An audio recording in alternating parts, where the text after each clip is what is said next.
Hello everyone, and welcome back to the 12 Days of Film. My name is Soul, and I'm reviewing 12 different movies from the year 2023.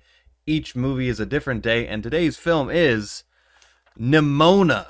As the year started dwindling down and I was on maternity leave, I was able to finally start crushing some things from my to-watch list, and Nimona was actually at the top of that list because it's an animated film that I heard a lot of good things about, and in a year where animation was kind of weird, where we had some really strange highs like Sony and Illumination had Spider-Verse and Super Mario Bros. And was killing it, and then the usual juggernauts Disney and DreamWorks did not have that good of years.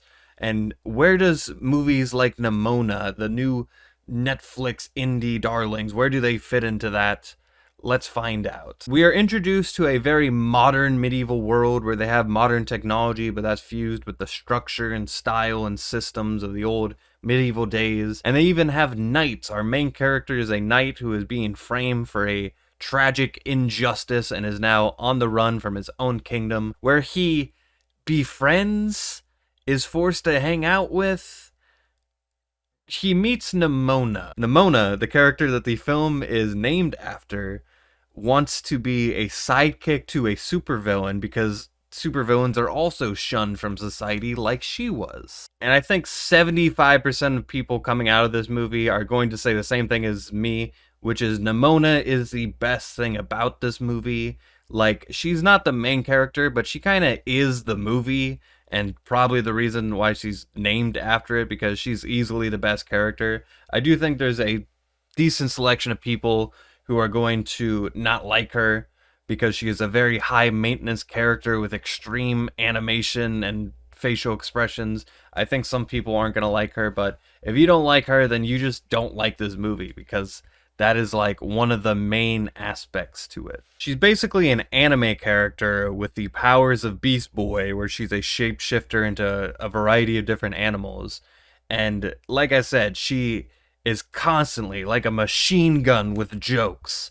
And right when you think that's going to get annoying, they pull her back and they show her vulnerable side. And she has like a deep backstory and a tragic backstory. Like I said before, she is the best part of the movie. A lot of the other characters, even the main guy, aren't all that interesting, and a lot of them will have little facial expressions like Nimona, but when other characters do it, it's just kind of weird. None of the jokes land with the other characters. Like, Nimona is like the only actually funny character, and for the most part, everyone else are the straight men bouncing off of her, which is probably the way it should have been. She is the best character of this movie, and probably just one of the best characters introduced this year. The rest of the movie is just pretty good. You know, the animation style, it is very similar to Disney's film Wish this year, where it's a old fairy tale cel shade look, but it's still just CGI. The one thing I do like about it, it doesn't look like 100 other movies I've seen. It doesn't look like every other Pixar movie or the Disney movie, the DreamWorks movie. It does seem to have its own style. And I'm constantly saying this, that animated films should look vastly different to one another because there's so many different things you can do with animation. And yet so many of these movies just have the exact same styles and the characters look exactly the same. And even something like this is a little bit different, I appreciate a lot.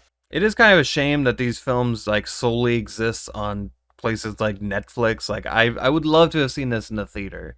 I would love for this film to get a sequel or a series or something other than just where it stands right now. So hopefully in the future. But anyway, I don't have a whole lot to say about this movie because it is simply a fun, goofy kids movie. I don't think I'm going to get a analytical masterpiece out of it or anything, but I can give my short little thoughts on it, which are, it's a lot of fun. Whenever my son gets older and he's able to like sit down and actually watch movies, like, I have a giant list of animated films for him to watch, and Nimona is on that list because this is a movie I can see myself watching again, and the kind of movie I want to show other people, you know. And it's simple enough that I think most people going into it would like it. It's just, can you stand like the sheer amount of excitement and goofiness that Nimona herself exhibits? And that's not to say there's not other things going on with the film. The main character, the knight, he's trying to get back with his husband, and that's a whole plot thread. And then there's a evil queen twist thing in there, and the world is actually very interesting. I like the medieval punk aesthetic that it's got going on. Like, the best things movie can do are have me imagining and have me thinking, and this movie certainly captured my imagination and put me in a world I never would have came up with on my own, and introduced me to a character I'm going to think about for a very long time. I'm going to give Nimona a strong 8 out of 10. With that being said, I certainly give this a strong recommendation. I hope you guys are enjoying the 12 Days of Film. I'm going to be reviewing another movie tomorrow. I hope your new year is going well. Thank you, and until next time with that, I leave you.